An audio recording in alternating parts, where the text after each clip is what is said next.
une éducation pratiquement dès l'école, c'est pas pratiquement, c'est dès l'école qu'il y a cette éducation, à ne pas voir ce que vous avez sous les yeux. Donc à ne pas vous demander mais pourquoi c'est comme ça, pourquoi c'est comme ça, pourquoi ça marche comme ça, qu'est-ce qu'il y a derrière, c'est quoi le mécanisme, comment on en est arrivé là.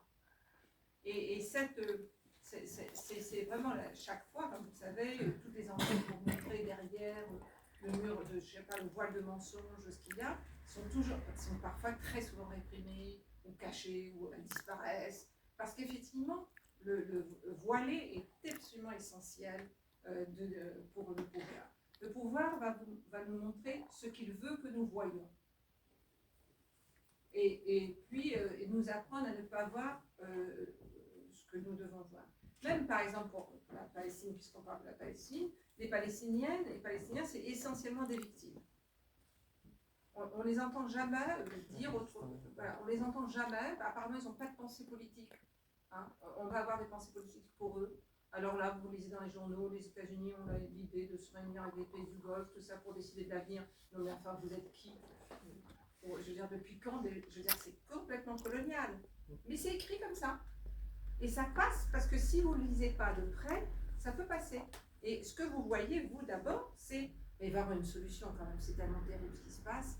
Donc, on vous pousse vers un solutionnisme en vous disant, mais au moins ça va arrêter le carnage. Et vous dites, bah oui, si ça arrête le carnage, je suis pour. Et en fait, c'est là pour. Vous voyez, c'est des productions comme ça constamment de voiles et de masques qu'il faut quand même soulever.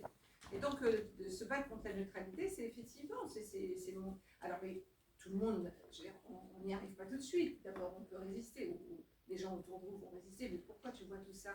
Parce que ça dérange aussi.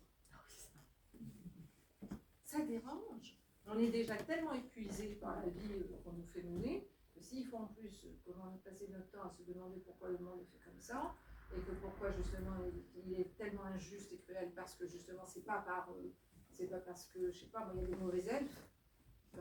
C'est vraiment, c'est des forces sociales qui créent ça, quoi. Donc oui, la neutralité, c'est très très important. Et d'ailleurs, chaque fois que vous lisez, que vous écoutez des personnes qui ont commencé des luttes, qui n'avaient pas lutté avant, hein, comment pour elles, la découverte de ce que ça veut dire, de commencer à comprendre, de briser l'isolement, de commencer à comprendre que il y a des raisons à la domination, il y a des raisons à l'exploitation, c'est parce c'est pas elles, personnellement. Et cette découverte est extrêmement éclairante. Et en fait, moi je dis souvent, c'est que en fait, c'est une libération de comprendre ça, plutôt qu'un froid. Parce que c'est plus mystérieux, quoi. C'est pas des choses, c'est pas des météorites qui nous tombent sur la tête, quoi. Et en fait, mais cette libération est difficile à prendre comme une libération.